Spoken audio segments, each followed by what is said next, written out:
One, two, three, four.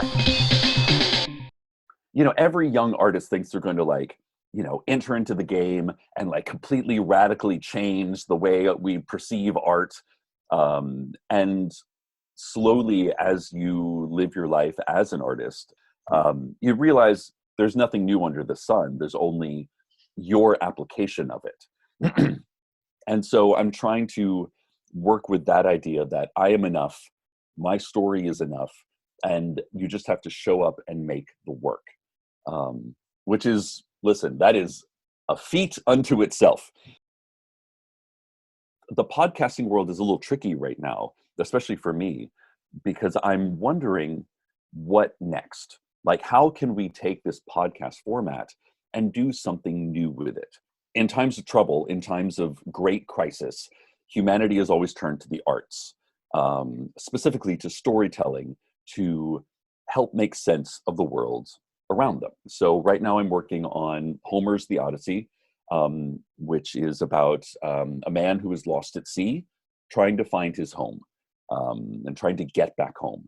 And this story, for whatever reason, has resonated with me, because I'm stuck in my Brooklyn apartment. And, in a lot of ways, I feel like I am adrift at sea in a tiny little boat in the middle of Brooklyn. And I know there's people out there, and I know there's a world beyond my apartment, but I can't quite reach them. Part of the readings of Homer is then taking themes and characters and situations from that and then applying it to my life, both in the past and my life in the present. And this is kind of what I'm developing.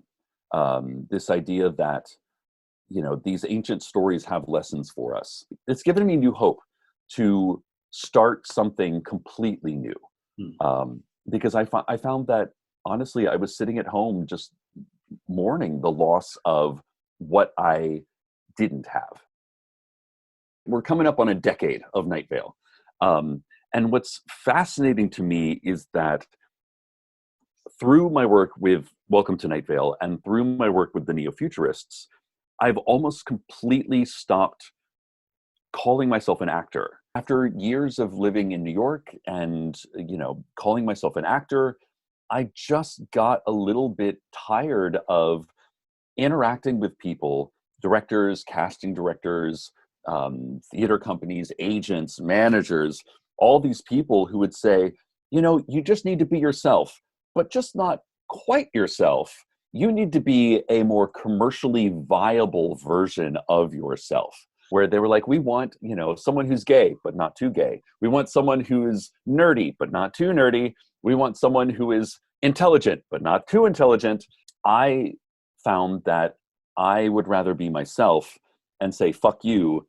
If you don't want this, then you can go cast somebody else. And that was one of the great gifts that Night Vale gave me. Was it has two writers, but they send me a script and then I self-direct. And I can record at 2:00 in the morning. I can record wherever, whenever I like, and I can interpret their words however I see fit. I firmly believe that this character, Cecil Palmer, on Welcome to Night Vale, never would have been gay had it been played by another actor. Because what I brought to it was I interpreted the language that I was given as, oh, well, this guy is clearly crushing on this other guy, even though it's not, it's pure subtext. And so that's what I did. And sure enough, I became the headcanon for, thousands of, LGBT, people like all across the globe, because it wasn't filtered through a test group or a focus group or a group of casting directors. They're like, we really like what he did, but is it too gay? Me and a friend, we both turned 40. Kind of our big thing was we hiked Kilimanjaro, saved up, went to Africa, did the whole thing. We hiked Kilimanjaro. We went on safari. It was kind of my happy birthday, happy 40th birthday.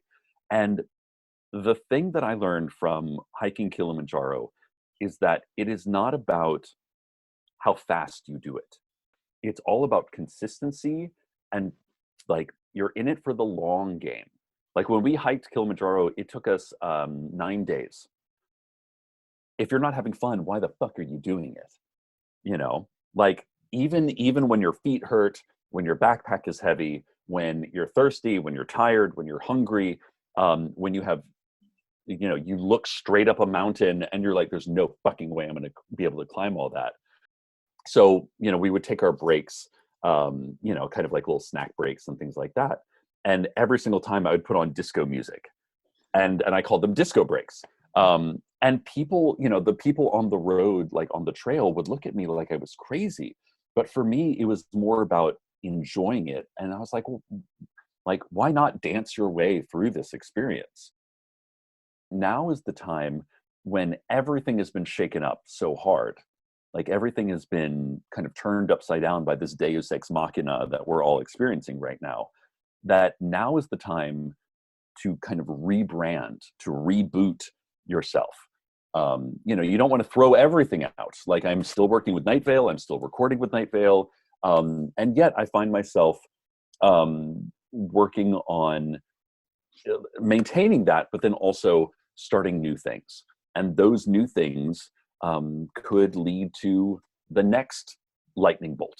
I don't know, like it could lead to that thing that inspires, that sparks people's imagination, because we are in a time of great question. You know, the old forms just don't cut it anymore. We need new forms. And so now is the time to reinvent or to augment yourself as an artist and go, yes, I know you love what I did 5 years ago, but now go with me on this. It is not 5 years ago. We are right now. And therefore we must make things related to right now.